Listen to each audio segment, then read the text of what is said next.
Ladies and gentlemen, welcome to Stevie Ray's Comedy Cabaret. Give it up for your host tonight, the one, the only Mr. Stevie Ray.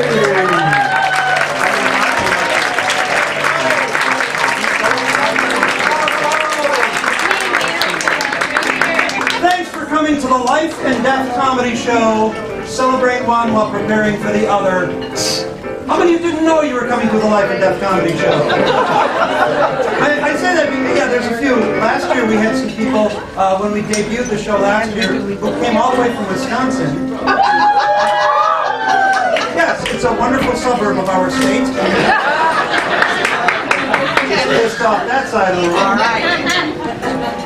And they didn't know that the theme of the show was what it was, and it's really fun because it doesn't matter. It's a fun show either way. But to let you know what you're in for tonight, we created the Life and Death Comedy Show with the help of some very fine healthcare professionals over a year ago. One day I'm sitting in my office, and I get a call from Dr. Ann McIntosh, and she's an emergency... She paid them.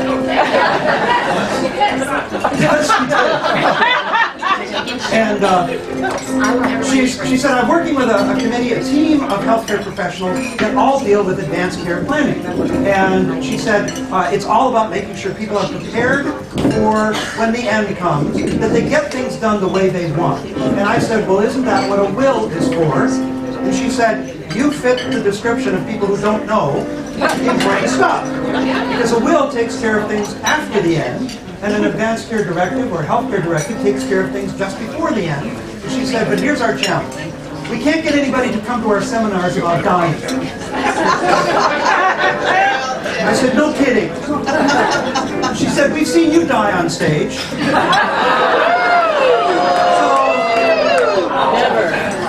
So maybe this is a good fit. And the team of folks, and I'll introduce them as the show goes on, said, would you be willing to write a comedy show that dealt with end-of-life issues? And we love doing that kind of thing because it gives us a little focus to the show. So the comedy troupe and the members of the company, who I will also introduce later, all spent quite a long time learning about this, and we met with a team of professionals and learned all about this and created the Life and Death Comedy Show. And debuted it last year, and it went over so well. We're going to try to make it an annual thing. And let me tell you what you're going to experience tonight. We are going to have quite a bit of stuff in the show that is not only funny, but it's going to show you a few tips about what you should keep in mind, how to make this an easy thing. And then there's going to be a lot of comedy that has nothing to do with life and death. Okay? Because we don't want to beat it over the head. We want you to have a very fun time and leave here knowing a little bit more and also feeling a little bit more comfortable, maybe having the conversation that you've been putting off. Okay? Like, honey, your breath stinks. Okay? Start with that and work your way up to, you know, because you certainly don't say, hey, patch the mashed potatoes, how do you feel about life support? You know, I tried that, my dad was not really So the majority of the show is going to be improvisational comedy, which means I'm going to be asking you to call out answers to questions that I ask, and we're going to use the things you yell out to create instant comedy right on the spot. And then there will also be some pre-written material in the show. You'll know the difference because that's funny. But be ready, when I call on your ideas, call them out. If you don't feel like yelling anything out, don't worry, just sit back and enjoy the show. If you want to yell out ideas all night long, when I ask you, go ahead and do that. Just know that if I don't take what you call out, there could be a couple of reasons. One, you're yelling out a lot, I want to give everybody else a chance to play. All right? Spread the love. The other reason is maybe your idea sucks. That's pretty common. We'll let you know. Usually those ideas come from out-of-towners. Because the Minnesota people are too quiet. They're all like, I'm not going to yell until someone else does. You know, this is not a Baptist church. This is Lutheran. Okay. So just be ready to play play along and have fun, because if you're going to have fun, we'll have fun, and it'll be a great night for everybody. And the show is going to be brought to you by the Stevie Ray's Comedy Troupe. 5 of the most talented performers, musicians, technicians, to make the whole show happen. They're waiting backstage to entertain you. Are you ready to meet the Stevie Ray's Comedy Troupe? Yeah.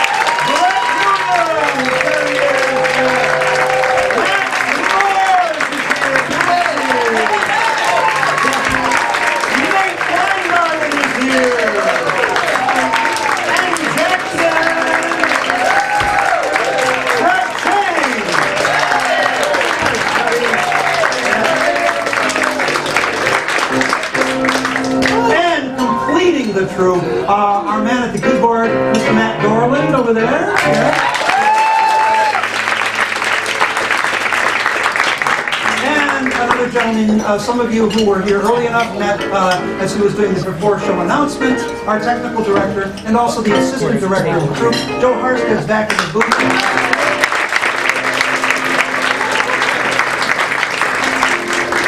The reason Joe is important is improv, because it's not scripted, we don't know when to end it. I mean, you've had dates like that. Don't you wish somebody at a date would come along and say, you're done. You two aren't a good match. Well, we have that person in Joe. He decides when things are done tonight, and he'll let you know, because when he thinks we're done, he will just black out the lights. That means we're done, okay? Just like, and he's not getting paid tonight. So when the lights black out, you know it's done. Applaud us into the next piece, and away we go. Now, we are a comedy troupe, but we also happen to be located at the Chanhassen Dinner Theaters, which is famous for its musical entertainment. We thought we'd try to combine the two by opening the show with a little musical entertainment. And one of the things about death and dying is how somber it is in some cultures, but other cultures celebrate life at the moment of death. And if you've ever been to a New Orleans-style funeral with the Mardi Gras type of music, that's what I want. Something that was lively. So I thought we'd throw in a little Mardi Gras opening. But we're going to make it up as we go. Okay? Brett, you help me out here. Brett's our senior most troop member. What should I be asking for this Mardi Gras? Just lines for us to sing. You want the lines? Yeah. Okay, good. This is, when I say improv, we truly are making it up as we go. Okay? We like to work without a net, because she's not here.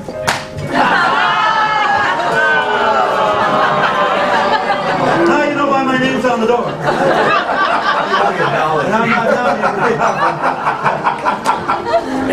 What we're going to do is we're going to create an entire song using lyrics you give us. So for Fred, for instance, let me just say, sir, here, can I ask you what you do for a living?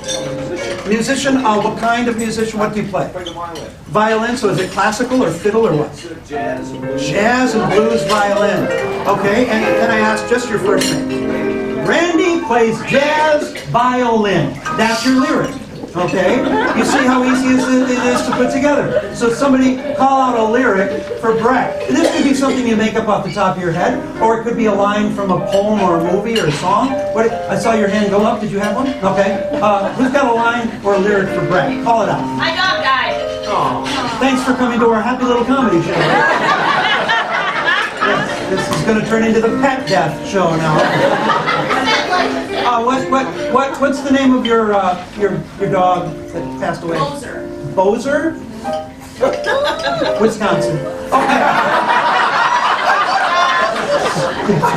All these people are just going, yeah, that explains a lot. Didn't have enough cheese. Okay. My dog Bozer is dead. Okay. For Matt, somebody call out a line from a movie.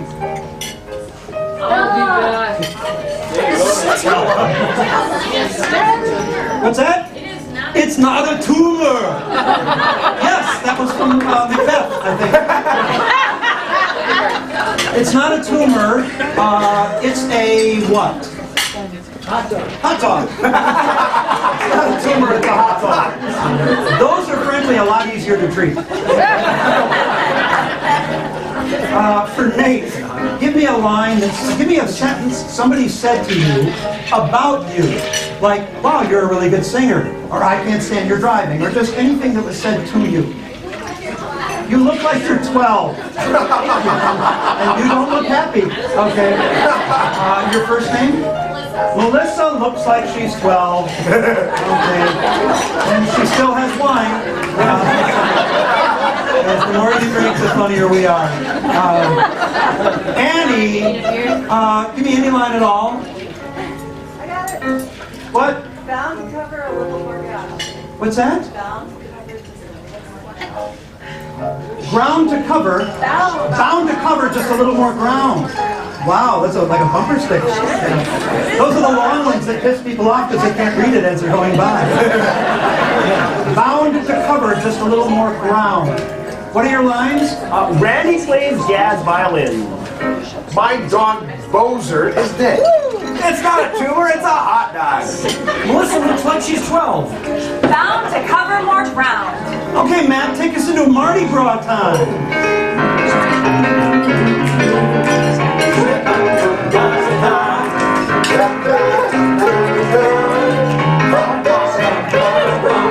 Randy plays jazz violin. Randy plays jazz violin. My dog Bozer is dead. My dog Bozer is dead. It's not a tumor, it's a hot dog. It's not a tumor, it's a hot dog. Melissa looks like she's 12. Melissa looks like she's 12. Bound to cover more ground. Bound to cover more ground. My dog, Randy looks like a hot dog. Randy looks like a hot dog. Bozer is dead, he covers more ground. Bozer is dead, he covers more ground. It's not a tumor, it's Bozer. It's not a tumor, it's Bozer. Melissa Dog plays the jazz violin. Melissa Dog plays the jazz violin. Bound to have a dead dog. I'm bound to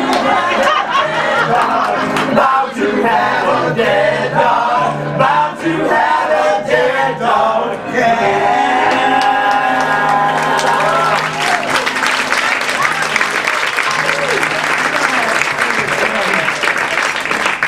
Eat your heart out, Grease. We're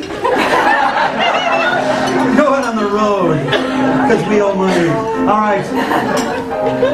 Now, the first thing I'm going to tell you about life and death issues, end of life planning, is there's a document you should have in your life called a healthcare directive.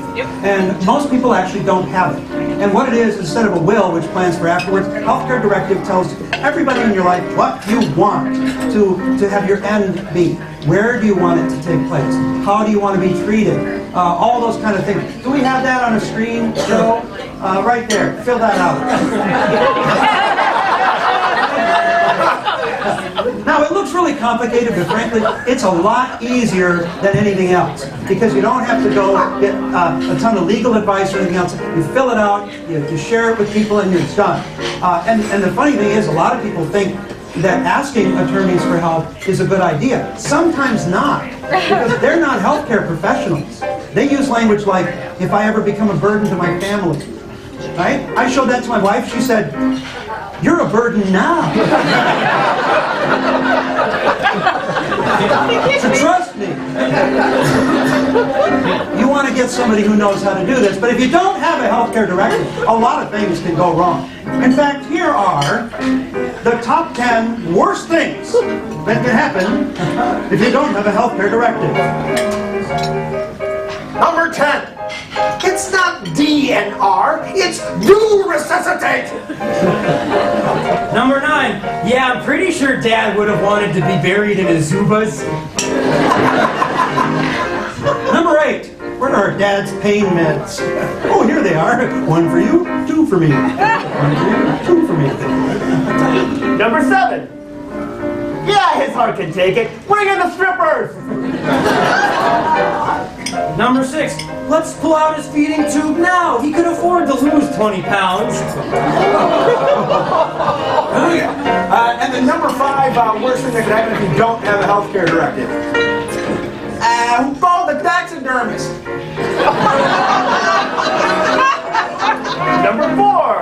Nothing like mom's power of attorney. Come on, sevens. Number 3. Hey, Bob, I called science. They don't want your body.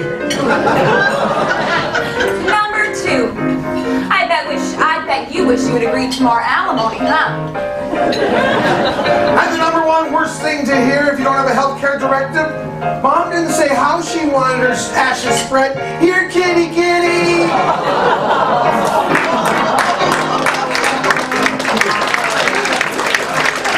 Now, there were some groans in the house. We're okay with that. Okay. This is one of those subjects that, if you're going to talk about it, there is a little bit of that, ooh, where's the line? Okay? And everybody has a line that's different. We will do our best not to cross the line. And if we do, leave. Because here's our thing. The focus of the show is not to make fun of death. What we want to do is make fun of the fact that, especially in America, nobody wants to talk about it. I gave a workshop a little while ago, and there were a bunch of older adults in the room. I guess we're not supposed to call them senior citizens anymore. They're older adults. So remember that, okay? And I asked them, and I said, how many of you think, you know you're going to die, but how many of you always think, I got 1 more year? And everybody raised their hand. All of us believe we have 1 more year. So this is something we should talk about lightly and just know it's there, okay? We're talking about the end of life. And so what we're going to do right now is a little scene here for you that doesn't have anything to do with the end of life. She's going to give you a quick laugh. I'm going to have Fred and Max begin a scene. Then I'm going to come to you for more ideas as we go through the scene, just to keep changing it. So you just be ready for me. So let me get for them a relationship. How do these 2 guys know each other? Brothers. What's that, sir? Biblically. Okay.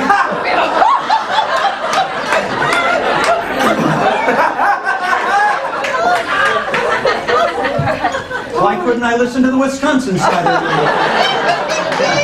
Okay, this is going to be a biblical scene. Okay, so you know whatever character you want to play. I don't know if you've read it, but there's copies still available. So let's start with a biblical scene, and then we'll see where we take it from there.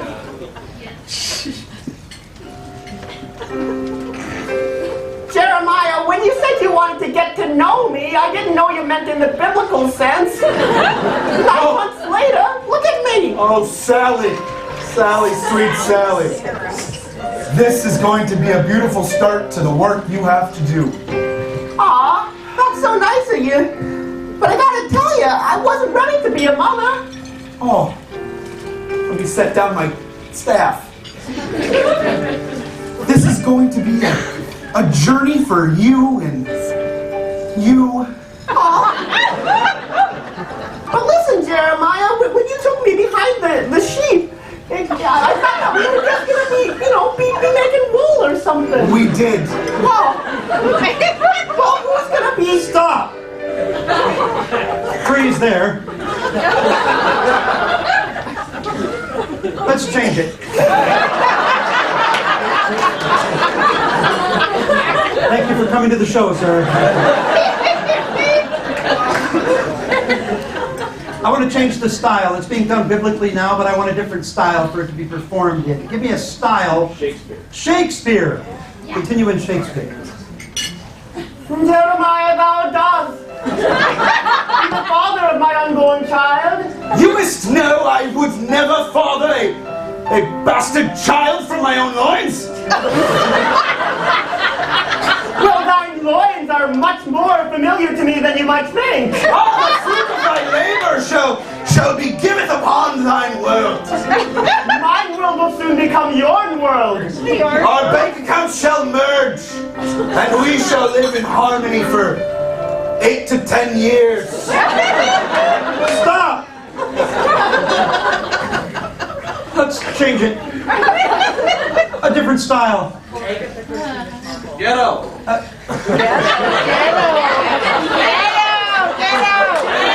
have to take the first thing I hear. I love yours, and we're getting back to Agatha Christie mystery style. Well, certainly I do have a clue as to who impregnated me. I don't see what you're talking about, see? Well, I do believe roughly 8.5 months ago we were in the drawing room together. I was here on business. There's nothing you can say. Never mind. I've seen Agatha Christie. That never happened. We'll go with that guy's style now. Ghetto. What you talking about, Jeremiah?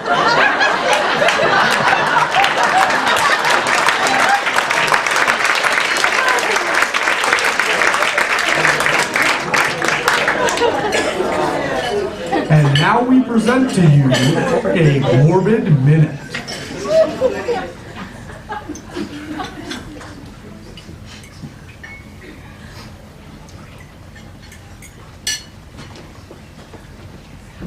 Oh, now you bring me flowers?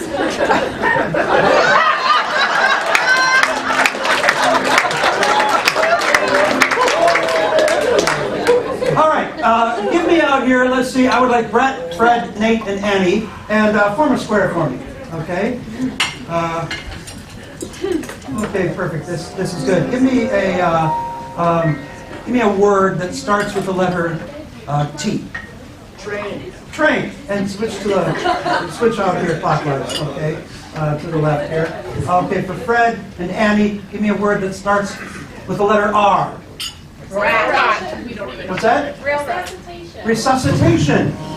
Good. I asked that last week for a word that starts with R, and some guy yelled out, "Wrong."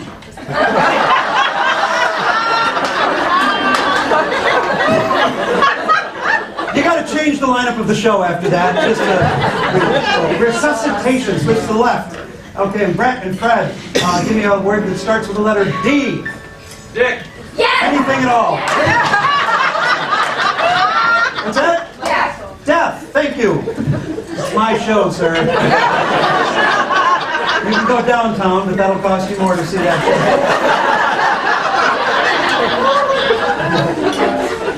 For Nate and Brett, any word at all except that guy. Boots! What's that? Boots! Any word at all. Beer. Okay. If I'm not taking his, ma'am, I'm not taking yours. See how that works? It's my show. All right. Whichever pair is facing you is going to perform a scene based on the word you've just given them, and they're going to have to continue keeping up as I rotate them back and forth. So your scene will be based on Beer. Switch to the left. Train! Switch to the left. Resuscitation. Switch to the left. Death. Start the death scene.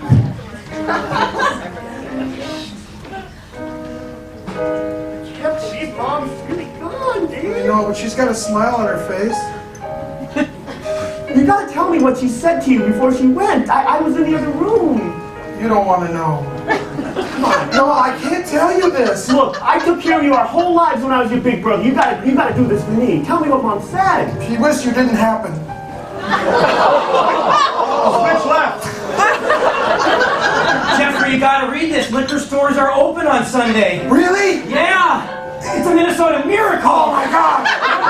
The Twins could win something. Yes, you Like this state could be... We should run for something. do! Yeah, anything. I'm behind you all the way. All right, let's run for... Beer supervisor. I like it. Yeah. Switch left. Yes. I just can't wait to get on the train for the very first time, Dad! Martha, I'm a little nervous. You see, your pops hasn't been on a train since '84. Okay, well, it's 85.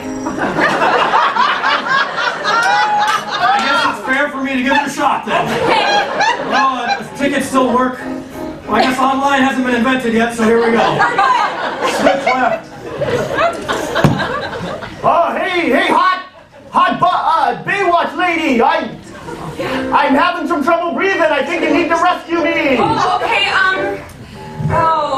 You better dive out here real quick. I might need some mouth to mouth. okay, I just put on my suntan lotion and I was, okay, fine.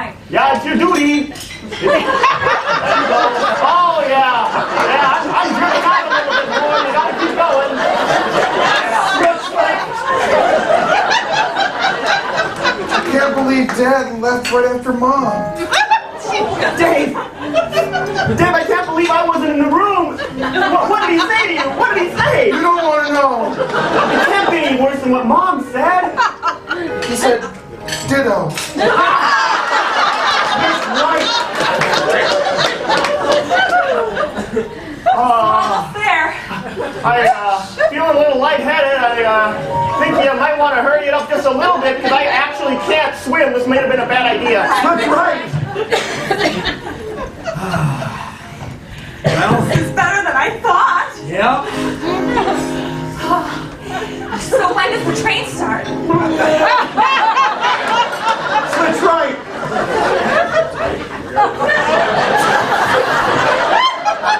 I've had too much.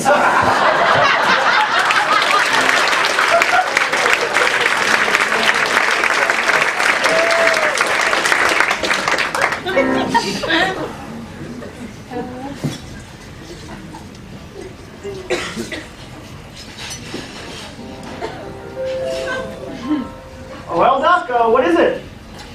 Well, after reviewing your X-ray, your MRI, your CT, your AIG, your BNP came back negative.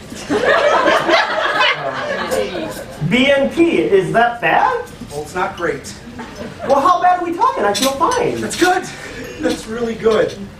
However, before you pay your debt, you're gonna have to file an HAS. What? You're gonna take the Hamlet nap. I have to get more sleep? No, you're going out of business. I've been fired? You're going to shuffle off this mortal coil.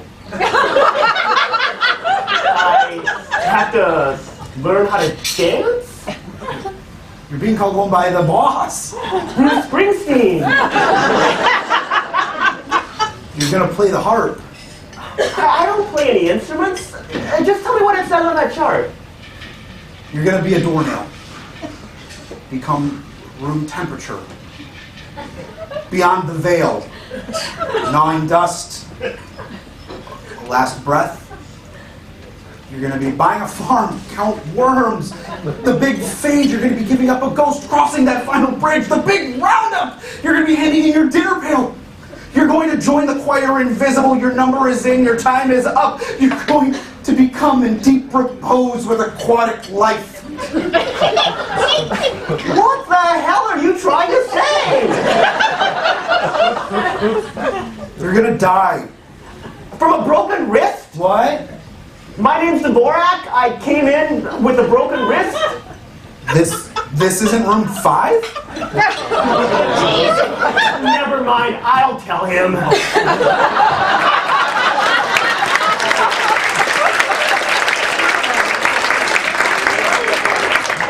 Now that might seem a little fictional to some of you, but healthcare professionals will tell you that they have just as much trouble talking about this as anybody else.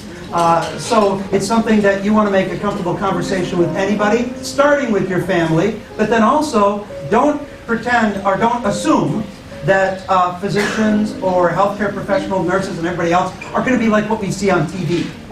Okay, because it's never like that. I used to work in a hospital. The stock room was never that exciting. We'll just leave that at that. Another thing about the healthcare profession is, and this is true of a lot of professions, acronyms are everywhere. We can't tell what we're saying anymore to each other because of all the acronyms. Andy and I are going to perform a scene now, and every time during our conversation, anytime we do this to you, you're going to call out an acronym, just the letters. You don't have to make it a real acronym. So if you yell out ASAP, fine, do that, or just yell out letters, okay? Our job is to interpret them into the scene by telling you what we think they mean, okay? So, for Annie and I, we're working together. Where are we working? Notice I didn't ask for a relationship.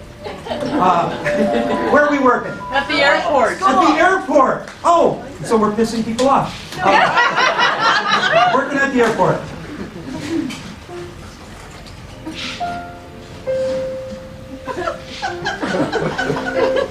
You gotta look at the screen if you're gonna learn this. Yeah.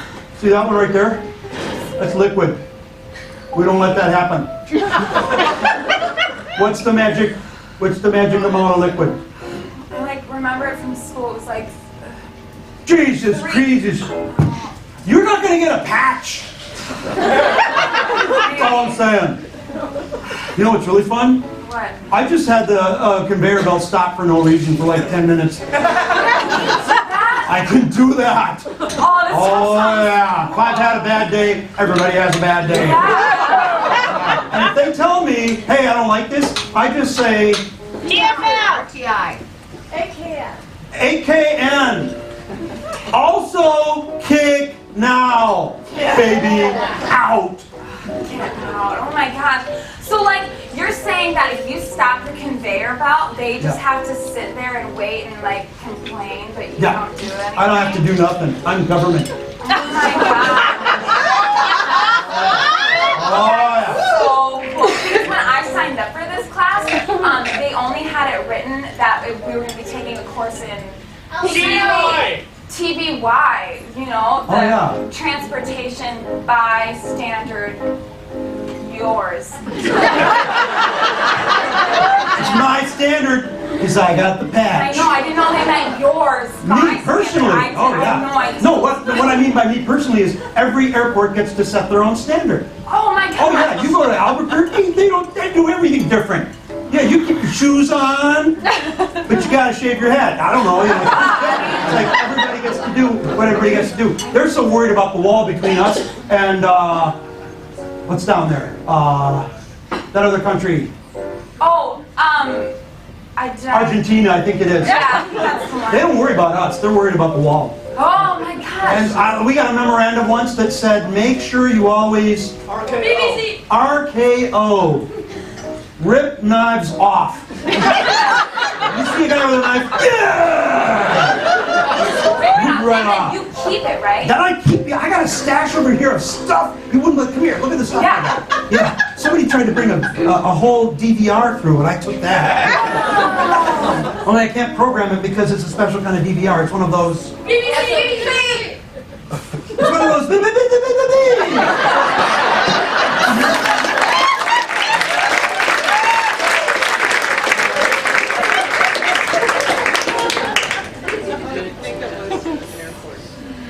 And now we present another morbid minute.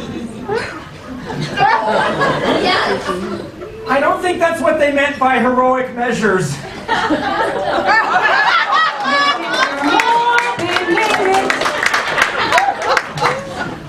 Oh, I love those.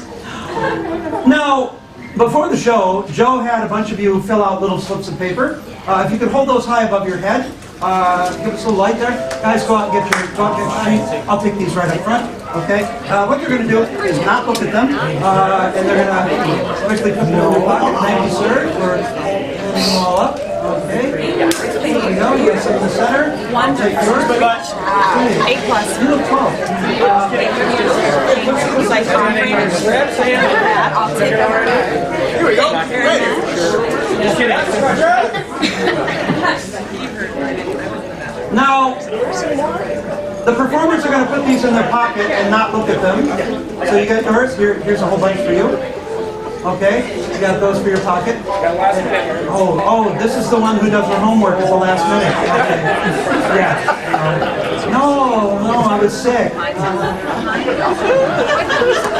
Well, I think that part of a healthcare directive or planning to the end of life should include what you want to do before it happens. Some people call it a bucket list, and we should all have one. We should all really think about what's the best ending look like? What have I accomplished? And what do I want it to feel like? So these two are going to be discussing the bucket list that a parent has given them to take care of. Now, every now and then, yeah, they're the children, and now they have to make sure that all of this happens. But during the conversation, every now and then they're going to pull out one of those slips of paper, and they got to fit it into the scene, reading exactly what you wrote. So I'm sure some of you now are wishing you'd written something different. Some of you are really glad you wrote what you wrote, which is what worries us. Okay? So if you see them throw one of the pieces of paper away, I think we know why.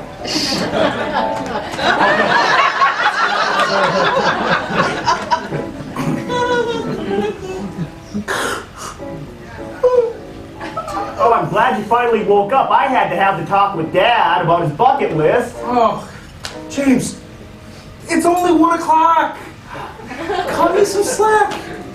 You are such an embarrassment. I can't believe that you are such a loser. Oh, now who's sounding like Dad? All right. Well, Fine. Okay. So listen, this is what he really wants. Scuba dive, Raha, Ampot. I don't know, Dad was in a scuba dive. Yeah, right? We do. Well, so here's kind of what I was thinking, right? Yeah. It's really great that he's got his list, Uh-huh. but why don't we just do a list of our own, of the stuff we've always wanted to do with Dad? You know, I was thinking, right? This morning I was thinking, why don't we just visit Bora Bora? That would be nice. Right? Yeah, the 3 of us doing like a guide thing? Yeah. Oh, gosh, I don't know. With Dad's condition, though, do you think you can go to Australia and pet a sloth? I don't know, he's not as quick as he used to be. That's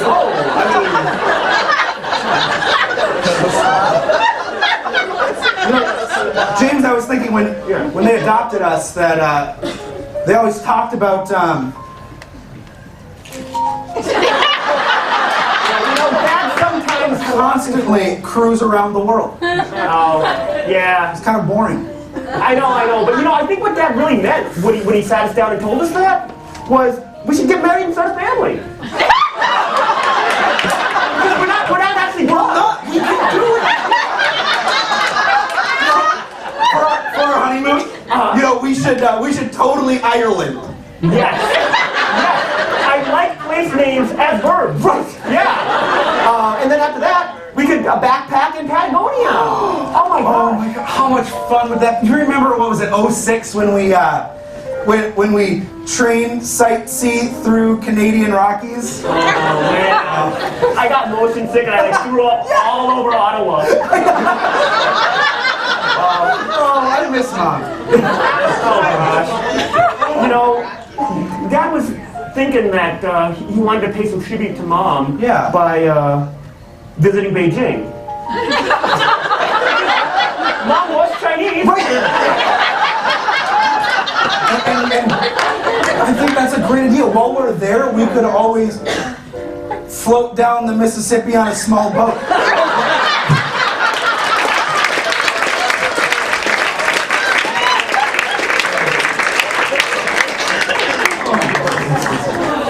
Wouldn't that actually make the conversation a little easier to say, hey, what would you like to do before? What would be on your bucket list? That can easily lead into some other things that might not be as easy to talk about. Because this kind of, well, how many of you thought, well, I want to do that? Especially the thing he crumpled up and didn't share with us. We know where that came from. We all know how uncomfortable it is at some place like a funeral to know just what to say, but really, where you might not know what to say is before that happens, when somebody is at the end stages, what we call the deathbed. In fact, here are the top 10 worst things. Get ready to groan. To hear on your deathbed. Yay! Hey, can you hurry this up? I have a tea time at 4:30. Selfie!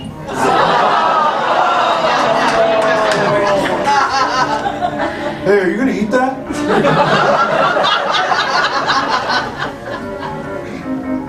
You weren't supposed to die! You were supposed to be my healthcare agent! Jeez, who died? Can you move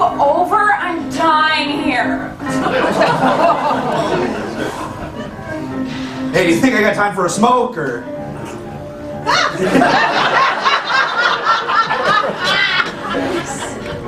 I brought the beer. Who brought the pizza? Aunt Bertha's here. Time for your sponge bath.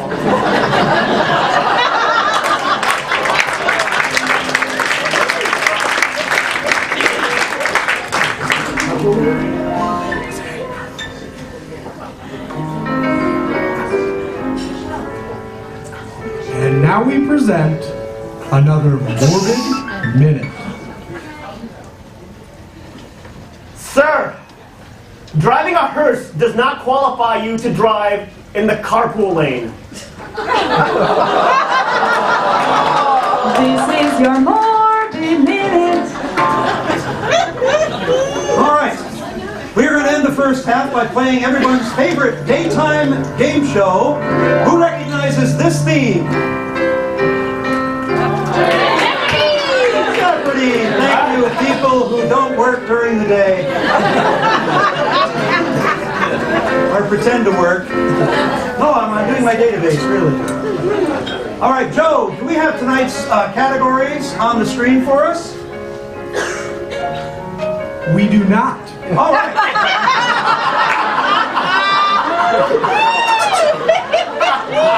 Just like the Guthrie, folks. That's smooth. All right. Well, every Jeopardy game has categories, and I think our categories are the most important because we have funerals, items in a will, loved ones, and dumb ways to die. So, we have 3 contestants tonight. We have Max, Nate, and Brett. Who's going to be the new Jeopardy champion? We'll find out. Well, they must answer always in the form of questions. So let's be watching them for that. Grab your buzzers. All right, Max, you are a returning champion. We have funerals, items in a will, loved ones, and dumb ways to die. Select the first category for tonight's game. Funerals. Funerals. The answer is... What's the dumb way to die? no, we do the question part.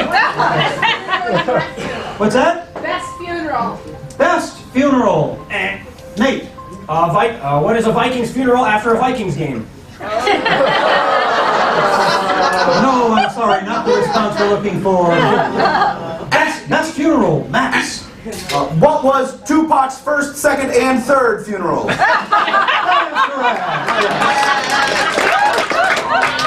And the old people are going, did he run for office? Who is he? I don't know. Select the category, Max. Let's go items in a will. Items in a will. The answer is?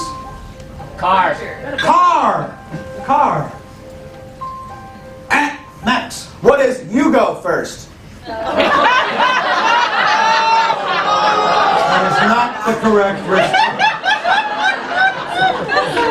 We allow 1 pun per show, folks. Car. Nate or Brett? Nate. What do parents in Champlin Park never leave their offspring with? Yes, we'll give him that. Select the category, Nate. Dumb ways to die. Dumb ways to die. The answer is... Toaster. Toaster. Brett. What just popped up? Okay, 2 puns. All right. Select the category, Brett. Let's try items in a will. Items in a will. The answer is... Grandma's teeth. Grandma's teeth. Brett. What doesn't taste good the first time?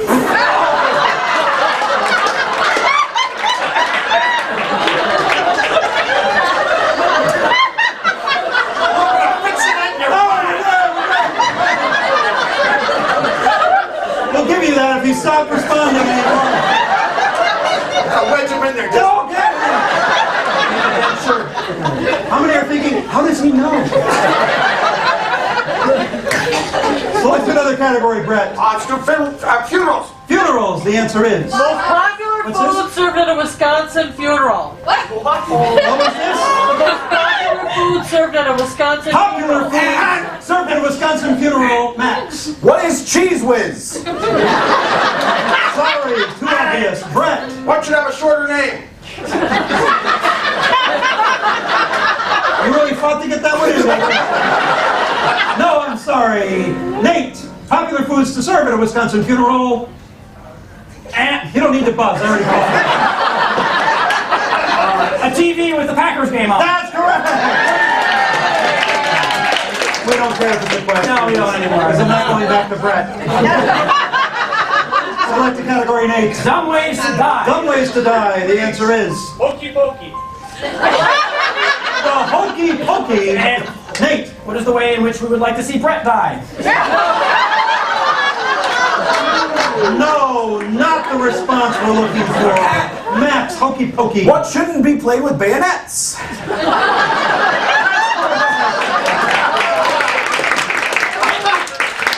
So, out of funerals, dumb ways to die, items in will, and loved ones, we haven't picked loved ones. We'll take that category now, loved ones. The answer is Princess Di.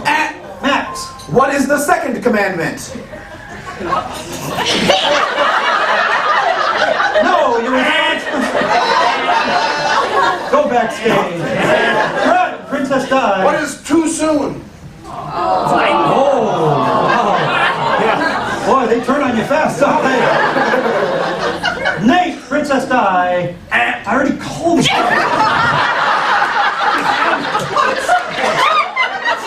These are paid professionals.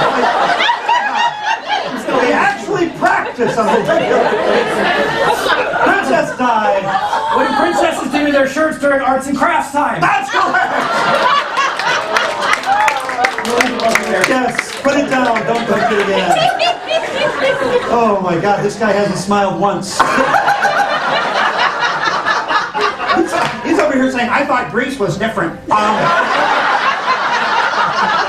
haven't sung one song yet from the 50s. That guy doesn't look like Kaneki. All right.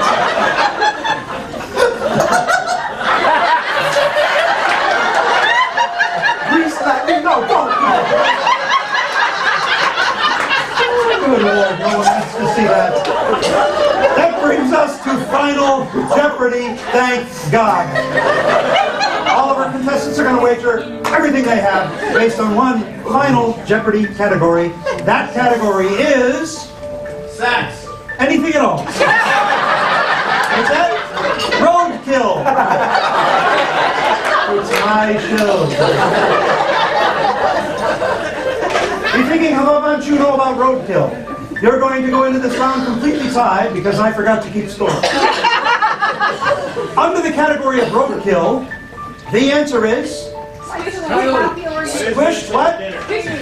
Squish kitty. I love it when the audience heckles themselves. We're no longer needed. Squish kitty, write your response.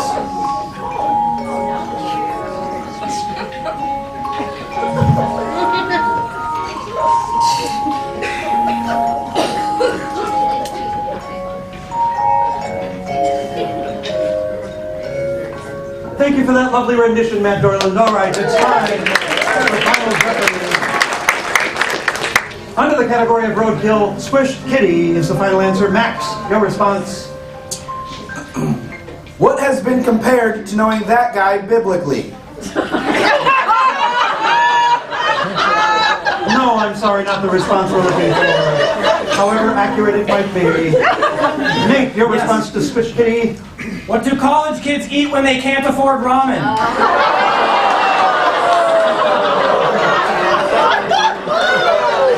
Now he laughs. No, not the response we're looking for. Brett, you could be the new Jeopardy champion, and it's quite likely, without passing out, you're probably going to win. Your response to Squish Kitty. What tastes a little bit better than Grandma's dentures?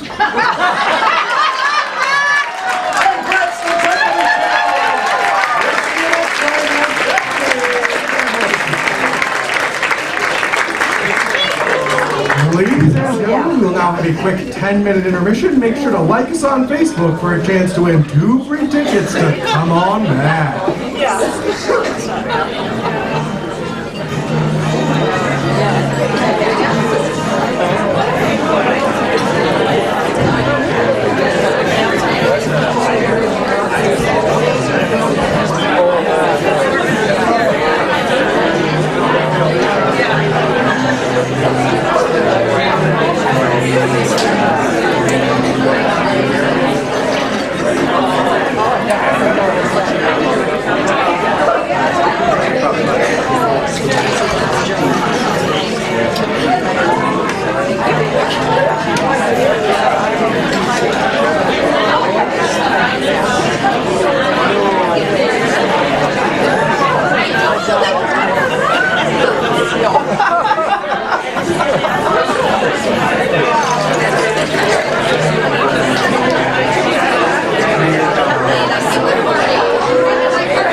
y'all came back. That almost never happens.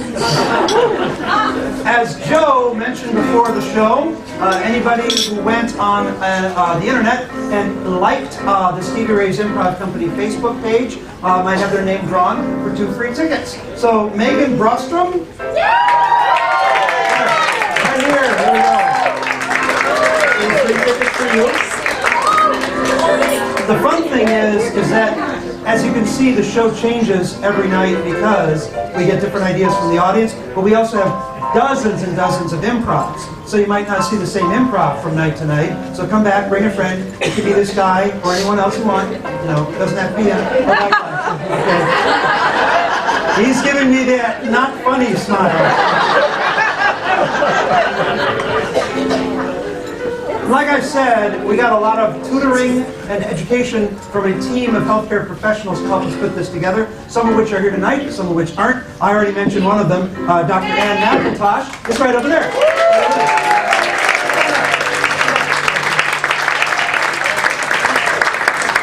From North Memorial Healthcare, Maureen Tyra. From Honoring Choices, Minnesota, Karen Peterson. Is she here?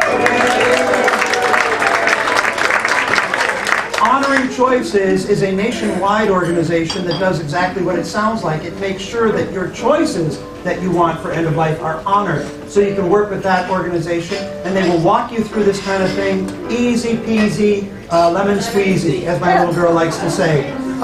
From Health Partners, Dawn Starkey, right over here. And from Ridgeview Medical Center, Sue DeGaulier. Yay, Sue! Now, one of the things that many people are not aware of, Brett actually made mention of it during the show earlier, the phrase healthcare agent.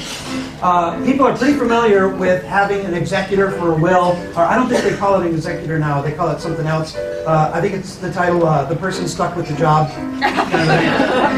That's for after you die and everything is taken care of. But an important part of end of life that most people are not aware of is that more families have been torn apart by what happens at the end of life rather than what happens after death. Because if a loved one is on a life support and there are no written instructions about what that person wants, the family has to figure it out together. And now think of your family. Would that conversation go well? I don't think so. So some of you are like, yeah, we got it right now. So it's important to have somebody called a healthcare agent. That's the person responsible simply for keeping track of what you wrote down and making sure it's followed. Now, a will very often has the person in charge be the next of kin or a spouse. Maybe not a good idea to have that for a healthcare agent, because if it's your spouse that is the patient, that can be an emotionally fraught time. You want somebody who's caring, but also clear-minded enough to make sure that your wishes are followed. So choosing a healthcare agent is not just saying, oh, here it is, let's go. It's got to be somebody you talk to about it, and you have to choose just the right one. And I think some of you probably are thinking about this right now. Well, like you look only 12. But you have a healthcare directive. Oh, very good. We have some, I forgot the name of your school, forgive me. Which school are you from, folks? Hardyville. What's that? Hardyville. Hardyville. Yeah. Who names a school Hardyville? Really? It's an open invitation for trouble. It's not spelled the same. But a lot of people your age don't think you have anything to think about, but everybody deals with end of life at every stage. So even if you look 12 or are 12, this is something you want to think about. And so, I forgot your name again. Melissa. Melissa, we should help you find your own healthcare agent. Okay? And we're going to do that by playing, Joe, are you ready? The Healthcare Agent Dating Game!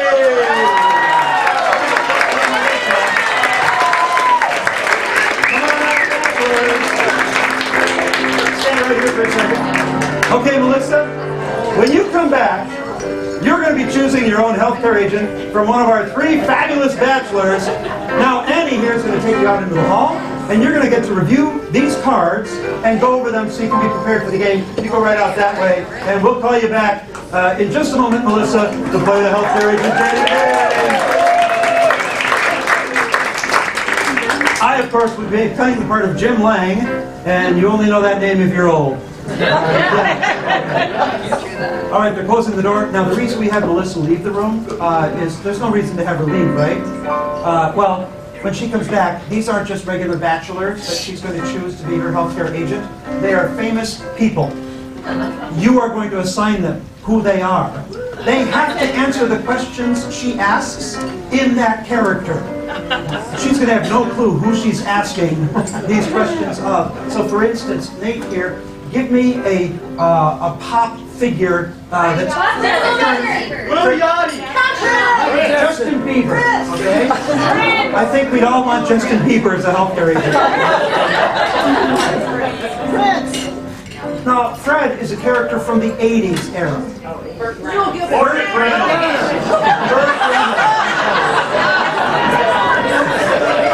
Looking at Burt recently, he should probably have a healthcare director.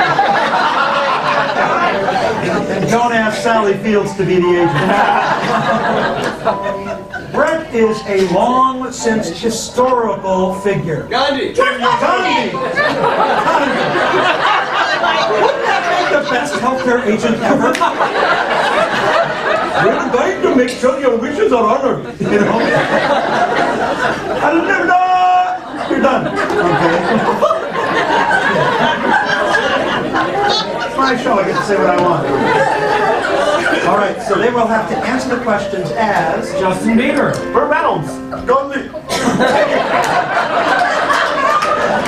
We're just happy Brett's heard of him. Because there have been some nights, folks. All right. I say it with love. Okay.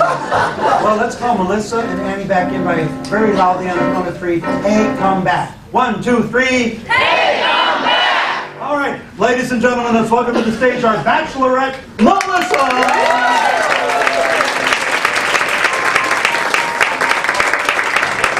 All right, pretend there's a wall here, Melissa, because you can't see the bachelors. You're going to ask questions, and you are going to choose the bachelor who's going to be your healthcare agent. We're going to send on a special date chosen just for you.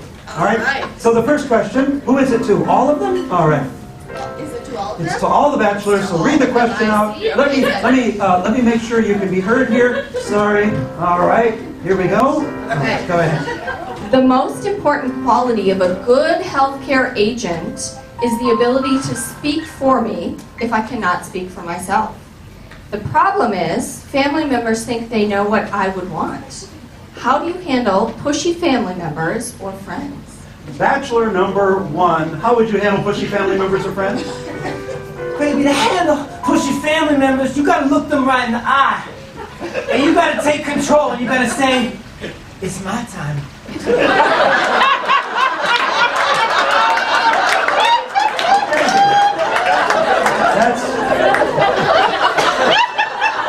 That's one way of doing it. Bachelor number 2, how would you handle pushy family members or friends? That's a pretty good answer. You know, the thing is, you can't force yourself on it. You gotta win them over with some charms. You flash them one of these. And you say, that's not the way she would have wanted it. All right, good. You two are together. Bachelor number 3, how would you handle pushy family members or friends? The best way to handle pushy family members is not with force. It's to sit back, do nothing, kind of like Congress. You're going to have a hell of a choice, Melissa. Next question, it looks like it's for Bachelor number 1. All right, Bachelor number 1. A big concern about CPR is that it is all or nothing. The doctors can't do a little, then stop. How old would you let me be before asking for a DNR? And the DNR is do not resuscitate if somebody is unconscious. Okay? So that means their heart has stopped and they have died.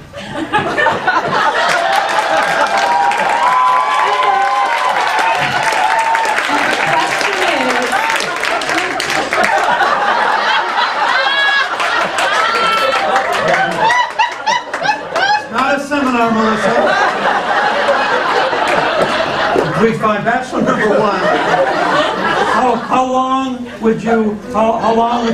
old, never mind. How old would she have to be before you ask for a DNR? Baby, I just want to say I die because my heart stops for you. DNR, DNA, it's all good. I just have to say, you know, if there was one age, if I had to pick one, 18 plus. That'd be the age. Give me the card, okay. We're gonna pull that card away. All right, bachelor number 3. Since the odds of CPR being effective drop a lot when you are not in the hospital, what would you do if tragedy struck me outside of the hospital? I would shower you with lots of love. I would get a cow and pray to him because he is Allah. But I would only do it 2% of the time.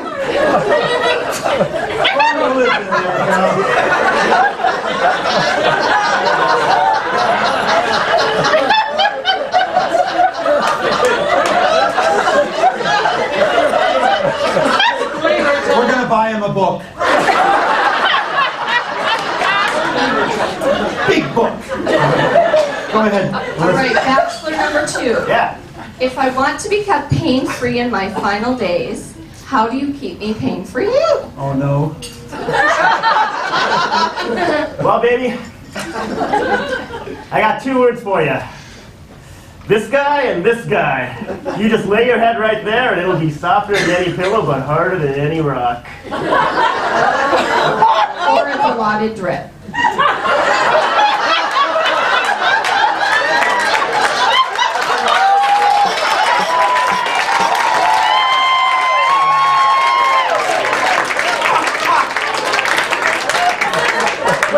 What did you just call me? We're gonna hire Melissa for Bachelor number 1. Yeah. My religious beliefs are different than my family's. What do you think is important to make a funeral special? I think, baby, it's important that you're there.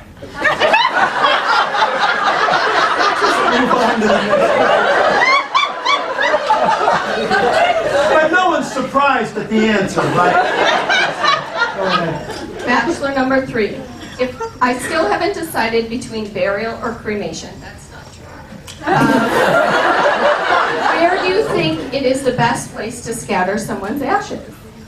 Oh, that is a very good question. You must watch episode 75 of Big Bang Theory for that answer. My God, there's a love connection here. Last question. Okay, this is to all the bachelors. When would you decide to remove someone from life support? There is an actual right answer.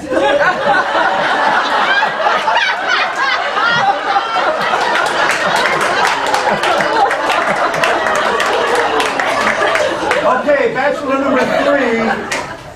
When is the best time to remove someone from life support? Well, if they are not eating, that is normal. I would be okay with that. I do that all the time, very many times, and people are okay with it too. That didn't answer the No, question. it did not.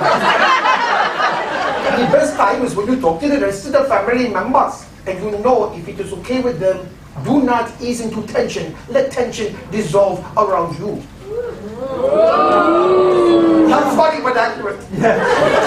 According to Allah.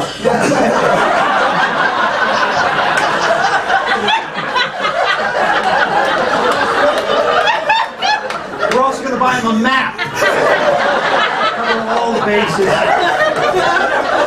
Bachelor number 2. When's the best time to move someone from life support? Oh yeah, it's when you used up all of that dentine drip you're talking about.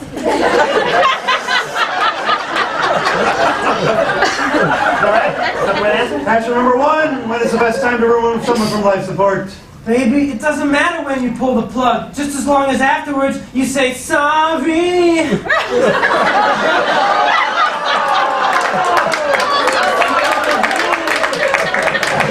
Now you really wish you were in Queens, don't you? Well, it's come down to that time now, Melissa. Who's it going to be for your healthcare agent date? Bachelor number 1, number 2, or number 3? I'm going to stick with my previously named agent.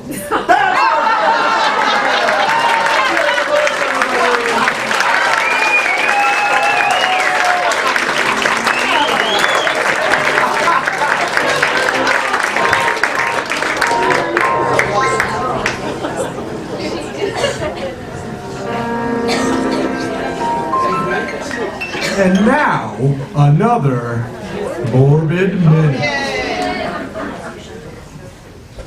Honey, why are you unplugging all the appliances? Well, I'm just practicing in case you ever end up in a coma.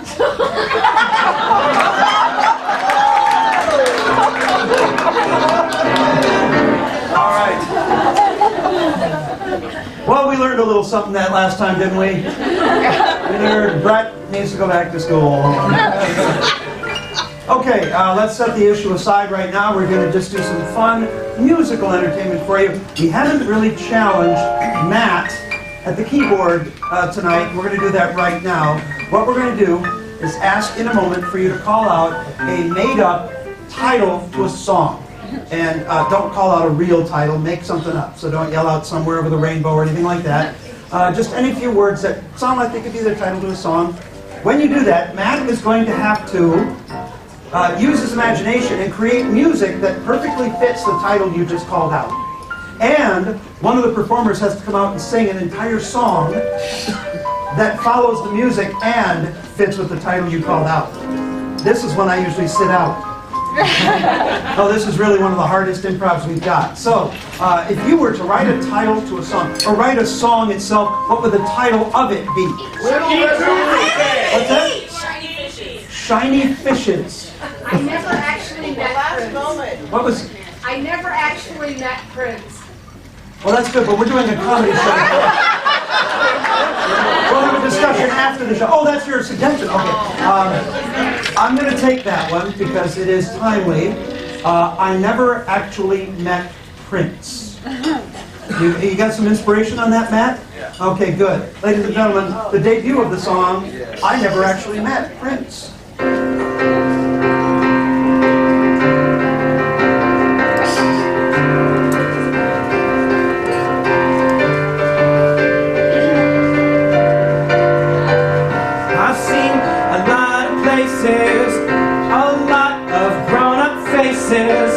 I've seen my mom and pa and grandma's dentures too.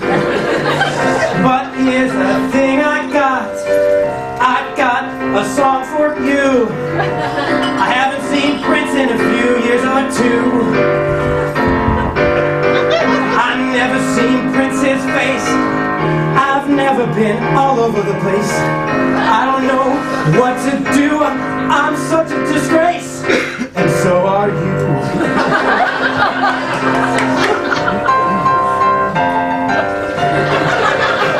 Togo arigato, mister. Prince's face is purple and lush. So close, I wanna touch. Prince's face, I love you so much. Let's play bocce ball together.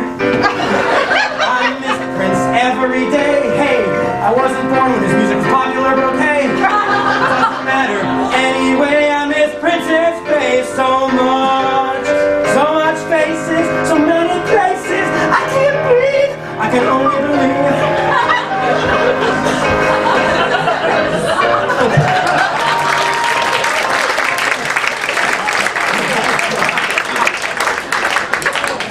Sounded like a Prince song, didn't it?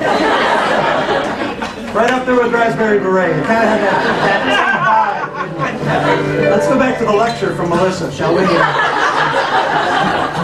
That worked so well, let's do it again. Give me another title to a song. Field trip. Field Trip. Is that what I heard? Yeah. Field Trip. Does that give you something, Matt? Field Trip. Okay?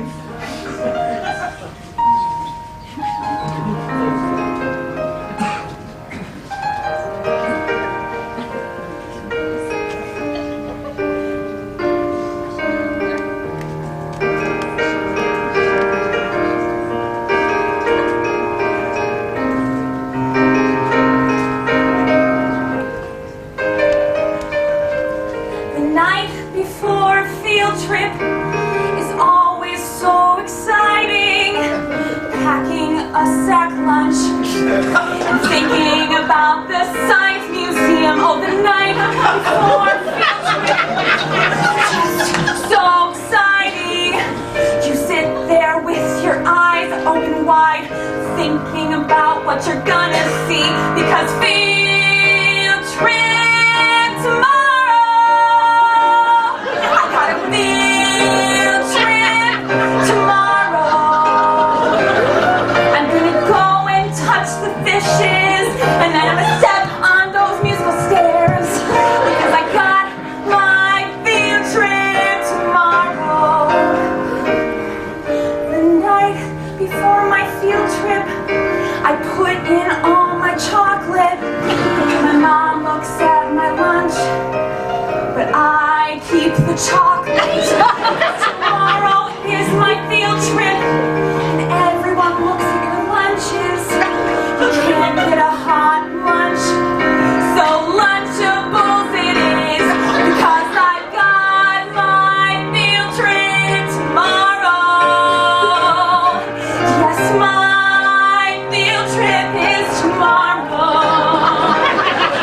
And I'm gonna look at those weird wax body images, 'cause my field trip is tomorrow.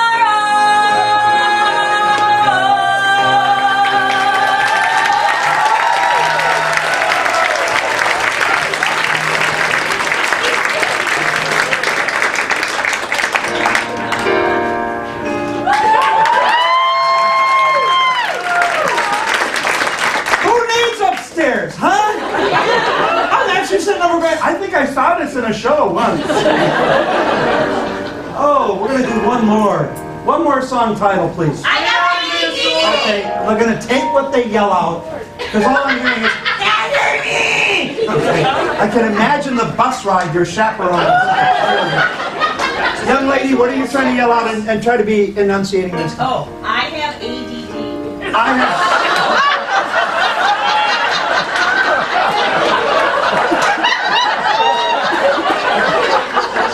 I think there are some jokes that write themselves.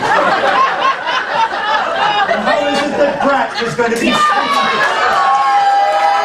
next maybe heaven? Hey, yes, and it doesn't mean ad. And if you're worried, just pray to Allah.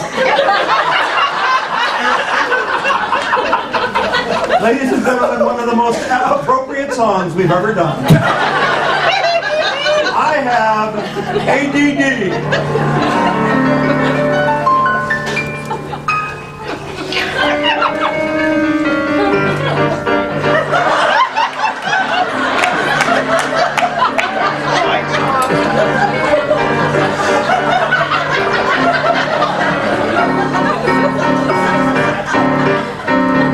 Some people think I'm kind of weird.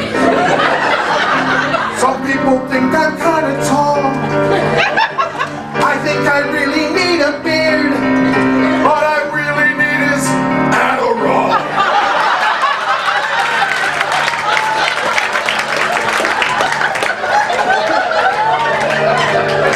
I lose attention quite a lot. Some people think I need more sleep. I read Easter all the time, but I can't stand staring at the peeps. I have ADD. What did you say? I have. What did you say? I have ADD. So why don't you sing it with me?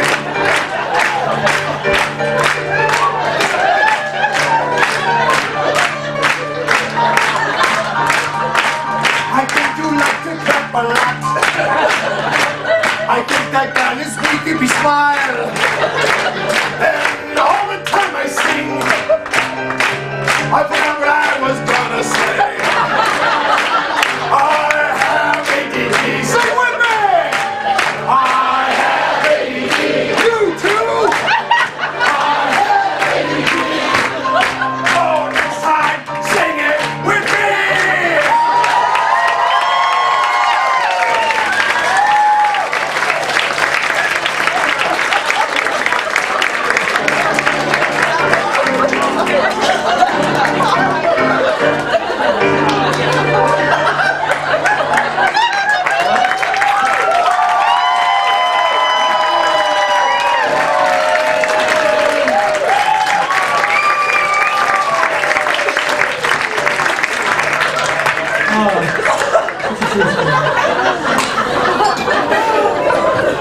Some people hard of hearing thought it was ADT and thought, that's not a security system problem.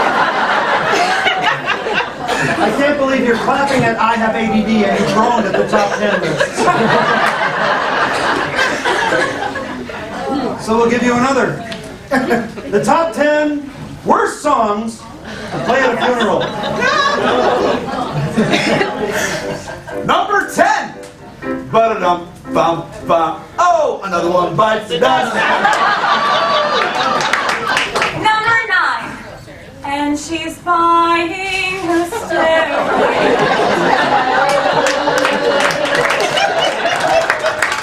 Number 8. Sing along, sing along. Number 7. Knock, knock, knocking on heaven's door. Number 6. Only the good die young. And the number 5 worst song to hear at a funeral. Well, the devil went down to Georgia. He was looking for a soul. Number 4. I fell into a burning ring of fire. Number 3.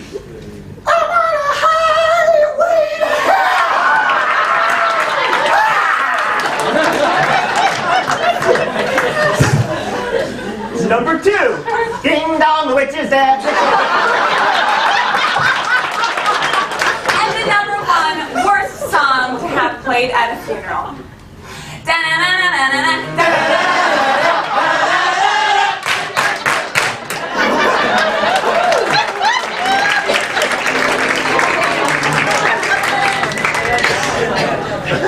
And now yet another morbid minute. Listen, I know climbing Everest was on your bucket list, but a little help?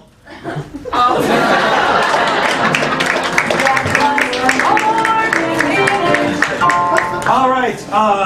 One thing I didn't mention is we have a special event. We have the group here from Partyville High School. Mr. Chris Lynch. Yay! Where's Chris? Bring the lights there, Joe. Where's Chris? It's your birthday, I understand.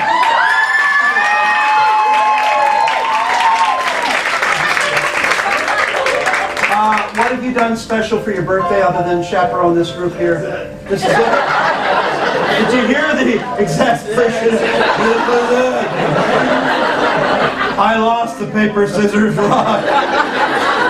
I think we ought to do something special for Chris. I think we ought to bring Chris on stage.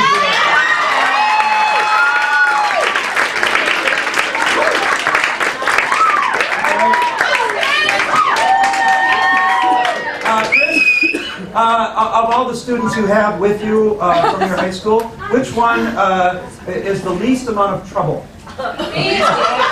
Lisa, come on up on stage. Lisa? Yep. Come on up on stage, Lisa. No, I'm not Lisa. Oh, you don't? Oh, you left her at the hotel. Abby's the least amount of trouble. Abby?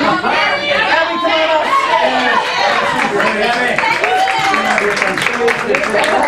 Abby, this is not going to be difficult at all. You don't even have to say anything, okay? Have a seat right over here, Abby, okay? And just have a seat here and take the bell. You have to kind of hold it on a flat hand to ring it, because if you grab it, it doesn't do that, okay? And same for you, Chris. Now, what's going to happen is a very important conversation is going to be going on between Nate and Annie, okay? They are going to have the conversation about how do they talk to their kids. When we've talked to folks who are a little older and say, do you have a healthcare directive, do you have all this stuff in place, and have you talked to your family? You know what we hear most often? Nope. The older adults are fine talking about it. It's the kids that are oogie. They don't want to face it. Older adults say, hey, I know I'm going to die, I'm close, and I want to get things ready, and I've accepted it, all right? This is a married couple, how are they going to talk to the kids? Now, at one point during this conversation, you don't think they're being honest, right? Okay? Anytime you think Nate hasn't said what he really meant to say, ring that bell, and Nate is going to have to repeat what he really meant to say. And you get to monitor Annie. Ring it as often as you feel like she hasn't been entirely truthful about this conversation. Okay? And we'll see if you folks can keep them on track. They've decided to have this very difficult conversation away from home, so it'll be a little bit more relaxing. They went to a relaxing place. Where? Where? Yoga! You're a hateful person. Let's see him twist up and then do it. Okay.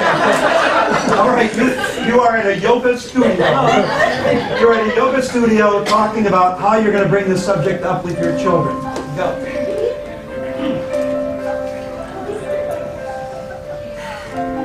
Nama should have stayed in bed today.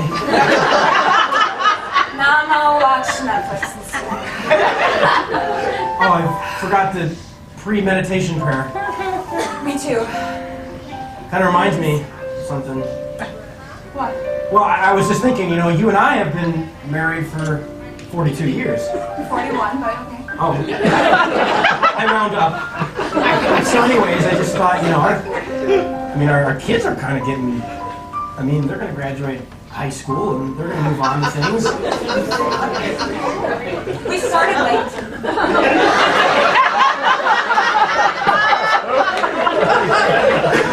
So, thank you. I just thought that maybe, you know, it was time to have the conversation. Not the birds and bees. Yeah, the birds and the bees, and the metals in the chest. Okay. And the birds in the breasts. You know, Susie's not ready for that. No! Susie, oh. You know what? I remember too. I remember when my dad was about to go. Yeah, it was tough. I had no idea how to handle it. Maybe we should transcend a story from our own childhood. Oh, that's good. I'm gonna wait until the instructor comes. Okay. I'm just doing my traditional warm-up sun salutations. That's a good idea. Honey, something to show off, honey. And that same thing is gonna happen. That same thing is gonna happen. We talk to our kids about our end of life. Wow. You know, I haven't even thought about my HCD. I haven't thought about my NPS. Oh. I haven't thought about my HIV. Hot yoga, am I right? Wow, they could really turn down the heat in here. It's only been 42 years we've known each other. I know. I know. Honey. You know what? Maybe we'll explain it to them like NASCAR, right? You could be driving around just going left, and all of a sudden...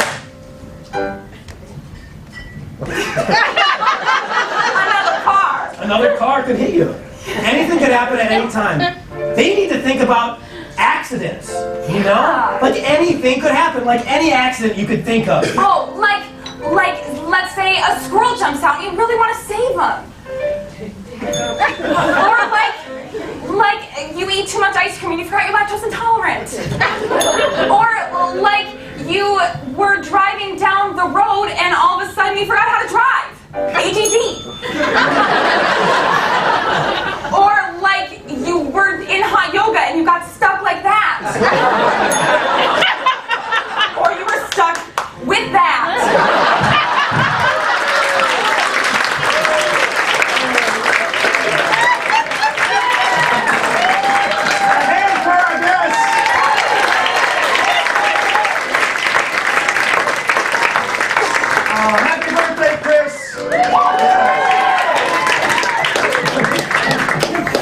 You guys got video. Yeah! It's called blackmail. Well, he just had to ding the bell, so it's not that hard. Yeah, it can be tough, you know, depending. Now we're going to do one of our favorite comedy routines because we want to put the life and death issue aside for just one moment for this one because we admire great comedians, and we think one of the great comedians out there is Jeff Foxworthy. Especially because he came up with that wonderful routine, you know you're a redneck if. And we thought, well, one thing that he's got going that's easy is he has all the time in the world to write those Foxworthy-isms for redneck.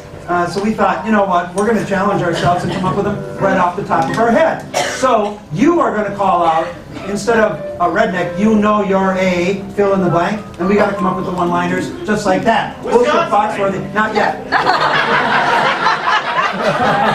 Long bus ride back to Wisconsin. Especially for Chris. Now, I actually invented this as an improv many years ago, so I think I'm really good at it. In fact, I think I'm better than the rest of the troupe. So this is not going to be all of us playing together. This is going to be me against 4.5 brains. Yeah. ADD boy, let's go. I'll help you. So...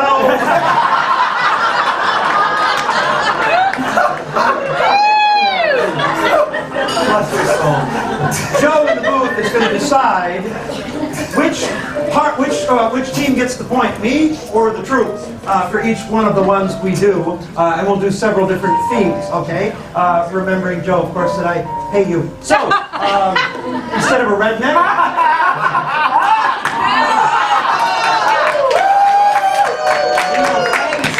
Kids these days.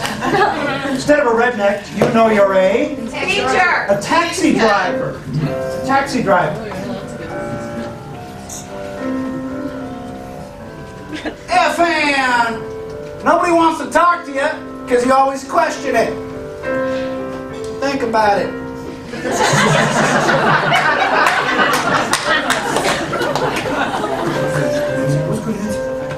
If you want to punch anyone in the face who says, "Can I have a lift?"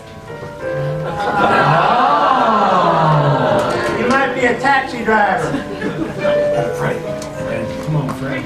If you could make driving 6 blocks take 4 miles, you might be a taxi driver.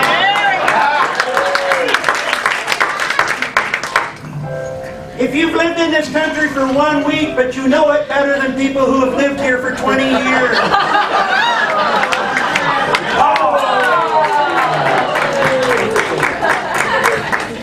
Back up to 0. Thank you. Us married guys know what it means to start off negative. Work your way back up. You know you're a something else. Teacher. What's that? Politician. Politician. Ooh. There goes the fun.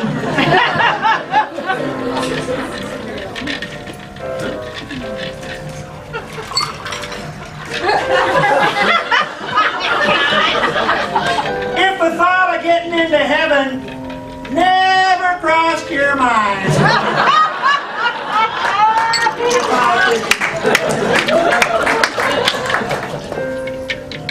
If then, as a kid, you put up Lego walls between you and your friends.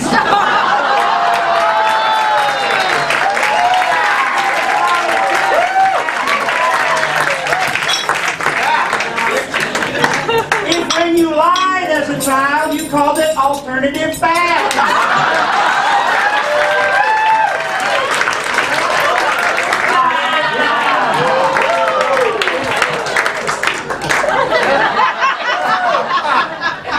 I worked so hard to get one.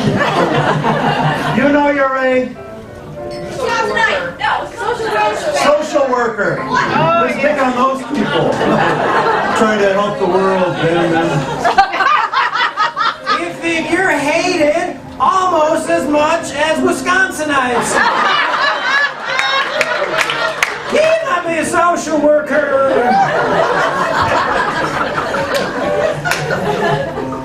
If you thought, I know what I want to do, save the world from all of its most heinous and pressing problems for $8 an hour.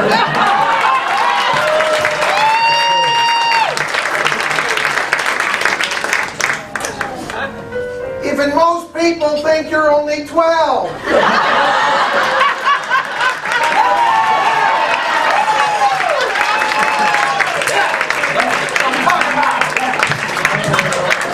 I had a good one. Whoop, there it is. Oh, that dated educated somebody. You know you're a Teacher! A teacher. A teacher.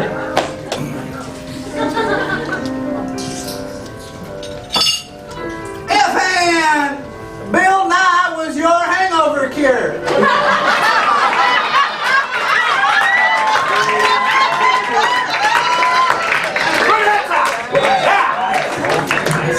If you're as well educated as a social worker, but you make less money.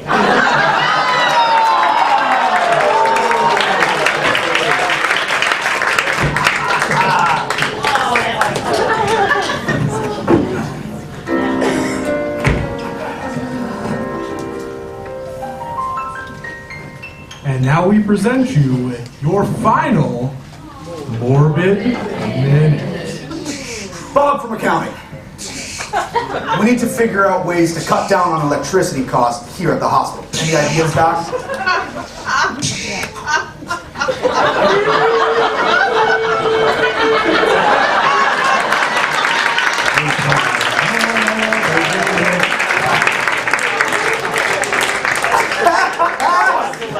Hey, don't laugh. Some HMOs, you know. All right. Since Brett has ADD, we're going to send him out of the room.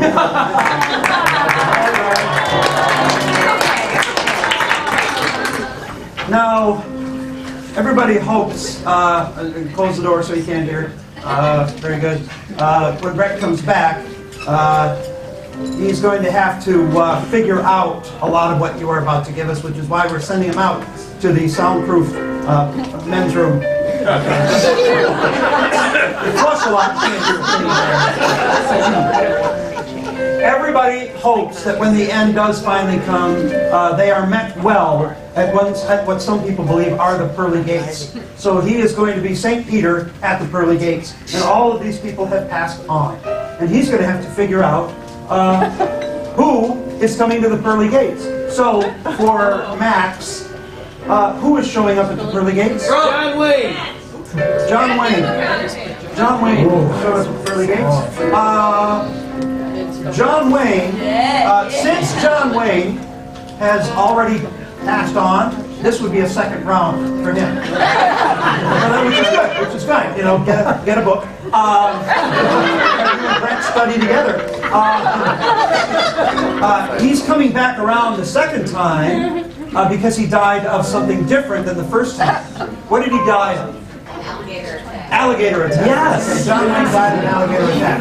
For Fred, Trump. Okay. Trump. You're Trump. That's all we need to say. All right. Okay.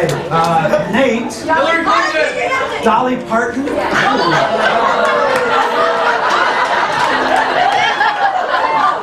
We go from Justin Bieber to Dolly Parton. His career is just on the move. For Annie. Hillary Clinton has died. Wow. Between the pearly gates up here, we've just split the room in half. Let the fight begin. You want a life and death comedy show? Get Democrats and Republicans together now. I'll honor your wishes. All right. For me, Queen Elizabeth. yes. Queen Elizabeth. Okay. You think that's enough? You think we got a good bit? I am referring over here to our artistic director and the person responsible for everything you see up here tonight, and my business partner since 1989, Kim O'Main. Right here.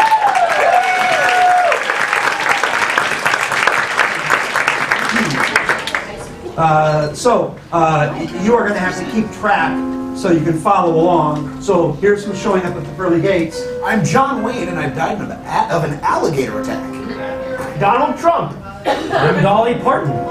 Hillary Clinton. I'm Queen Elizabeth. Okay. On the count of three, hey, come back. 1, 2, 3. Hey, come back! Okay, you guys. Now, while Brett is up here guessing who is showing up at the pearly gates, don't yell out anything that would give it away. That would be cheating. But what you do is if he says something correct, give him a little applause in a way of saying, hey, you're getting warm. And then if he says something more correct, oh, you get a little warmer. And then when he finally guesses one of us entirely correctly, step back here a little bit so you don't block the folks on the side. When he finally gets one of us, really let him know so he can move on to the next person showing up at the pearly gates. Oh, here we go.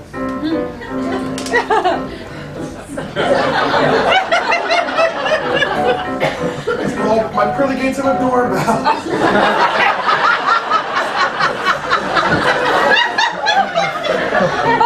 Welcome, my son.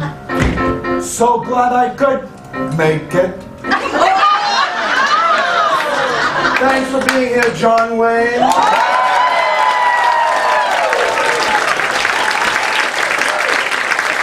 It's my pleasure. Nice to meet you. Again.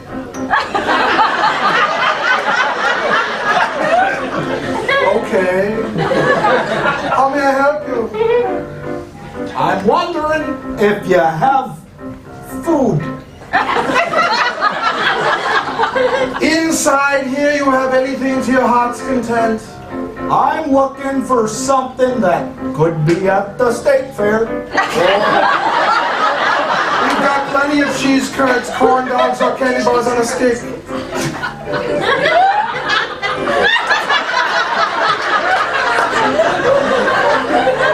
Did I hit one of them on the nose? Oh, I tickled you. What type of food would you like?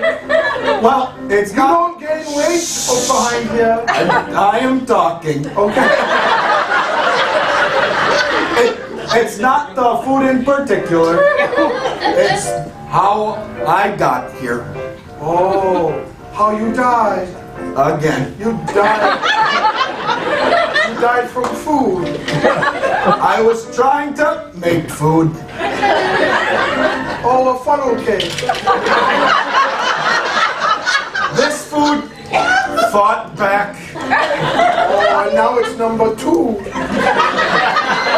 It fought back before that.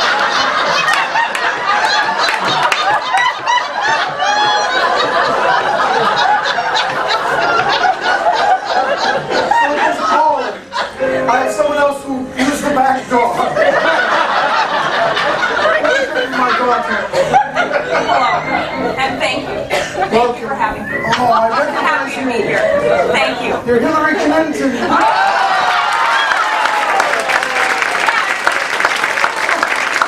You're a little bit of Richard Nixon. Oh, okay. Thank you. Oh, that's all? Oh, okay. Okay. Oh, get back. Never mind. Listen here. Somebody else using the back door. I didn't see who it was. I'm missing a foot. Oh, it has something to do with your food. Pre-food. And Oh, it's the accompanying doorbell. Welcome. Thank you for having me. No problem, Donald Trump.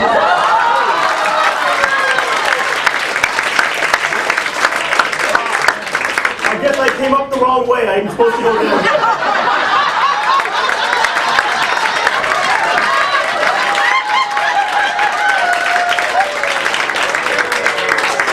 I knew he was going to say that.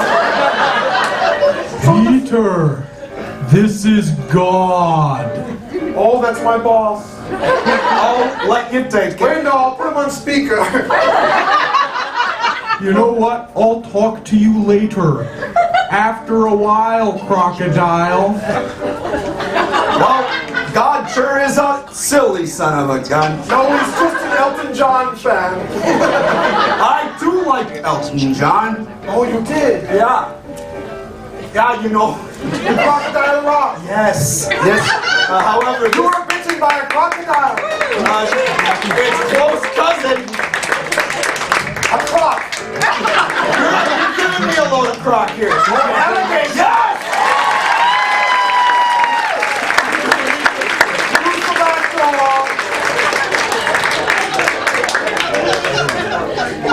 more people use the doorbell. Or maybe not. Hello, Marilyn Monroe. Oh no, I do declare no. Jenna? You are not flattering me. I am not flattered by those words. Oh, you're from the South. That's right. Like Gone with the Wind. Not that fast. But I'll tell you, I've been looking for my friend Jolene.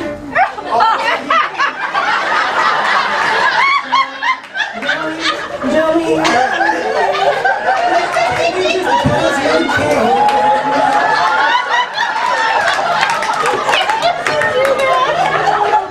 Good job, Dolly Parton.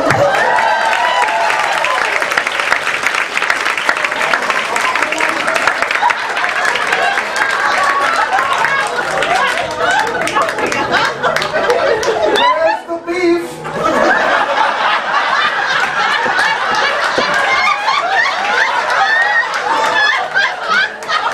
Heavenly joke, never mind.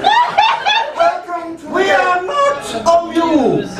Oh, you are someone of power. I used to be Oh, you are until Brexit. Excuse me, say it again. Until Brexit.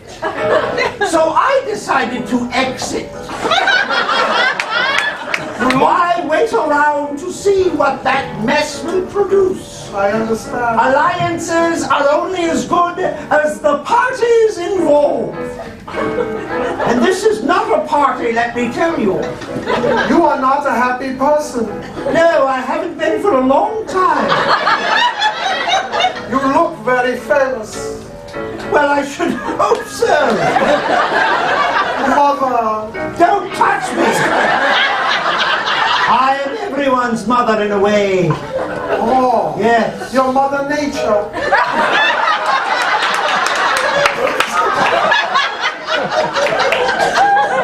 You should be getting downing on your knees. Downing? 10 times. Downing. 10 times. Never mind.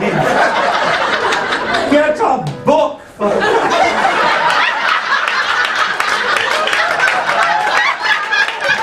We're going to be here forever. You are someone of history. Now I am.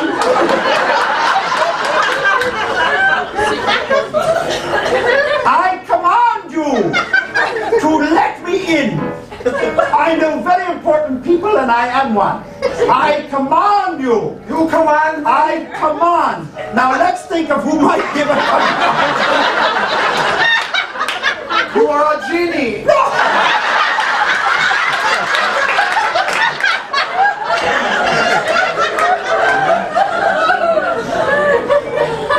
Brexit! It has something to do with politics. Oh God, two and two do add up, don't they? Strong, you have ADD. Brexit is something that took place in Great Britain. Yes! Yes! Great Britain! So you are What is Great Britain known for besides scones? the Beatles? Yes. And I was not amused at them either. No, No. because Ringo couldn't sing. Let's get back to the Yes, topic. we should. Don't touch me. I forgot. Yes. I'll remind you. You look like you're in power. Yes. Like Margaret Thatcher. I am more than Margaret could ever hope to be. I reigned. Oh, you are Queen. Yes. Queen Elizabeth II.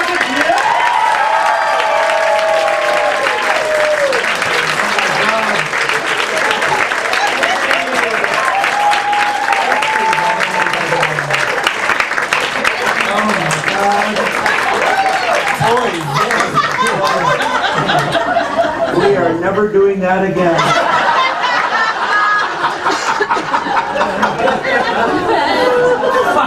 look at me. You're guessing next time.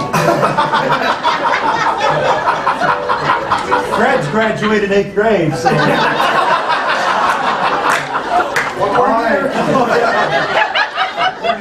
How many thought Brexit was obvious right from the start? Anybody? I don't want you here anymore. Well, now we hope.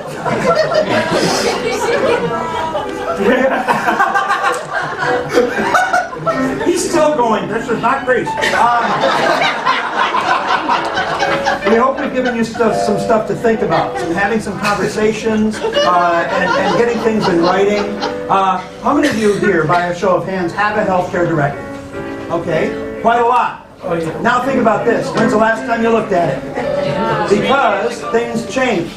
Maybe there are people who are just not a part of your life anymore, and people move on, and they were going to be a big part of your end-of-life planning. So you want to keep it a living document. You want to look at it every now and then, just like you would a will, and say, well, you know, do I want that person still in charge of X, Y, or Z? Or have my beliefs changed? You got to make sure this is happening.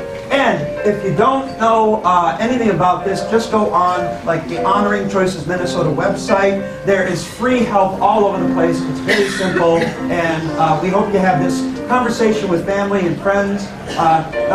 It's kind of an interesting thing that the city of La Crosse, Wisconsin, the normal population of America has about 10 to 15% of the folks have a healthcare directive, which is not a lot. La Crosse has 95% of its people with a healthcare directive, simply because they said, let's just talk about it. Now when you sit down for coffee, people will say, who's your healthcare agent? And it's not uncomfortable at all. You know, and they'll say, well, you. You're paying for coffee, didn't you know? And so I'm thinking, hey, if La Crosse can do it, yeah, we can do it, because that's Wisconsin. Yeah, whoop yourself. All right. We hope you had fun, and if you did have fun, do me a favor. When you go home tonight, go on Facebook or Twitter or email or anything like that and post, I had a great time at a place called Stevie Ray's, and spread the news so we can get more people just like you here. Sir, you can send a letter. He's at home.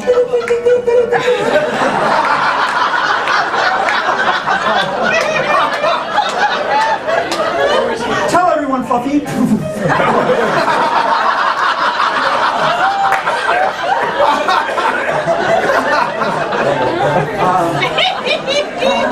They're back there going, this is like history. If you didn't have fun, shut up. Just don't say anything. So we're going to end the way we started with a little music, but we started with a Mardi Gras style, and some people actually look at the end of life as being something a little bit more somber, so we're going to end with a style of music that Minnesota is best known for, and that is the blues.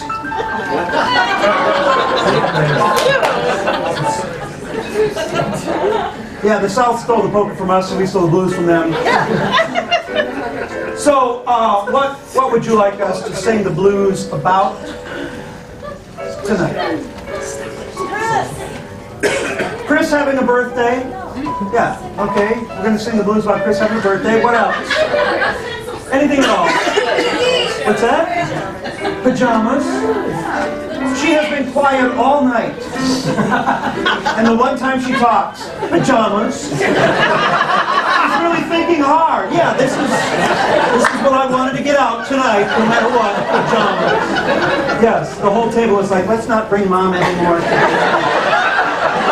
kidding.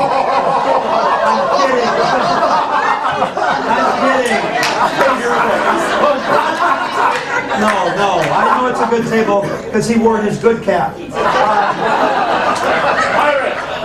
He's at home. Which one, honey, the feed cap or the camo?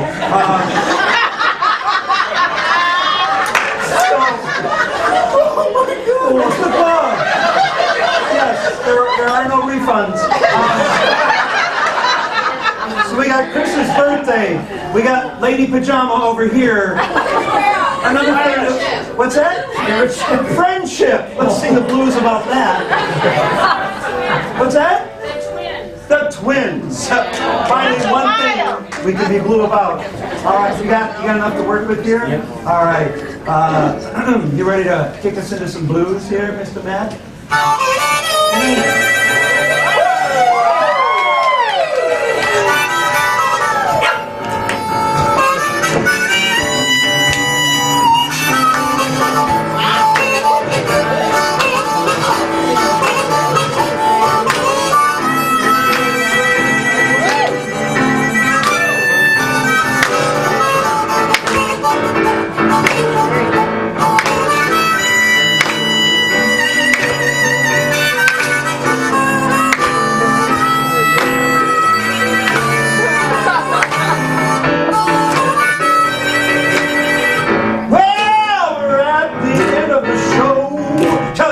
And your mama.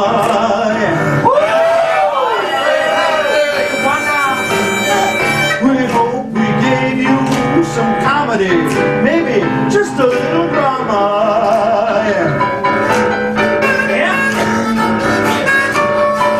When I go home now, I'm not gonna get the image out of my head of her in her pajamas.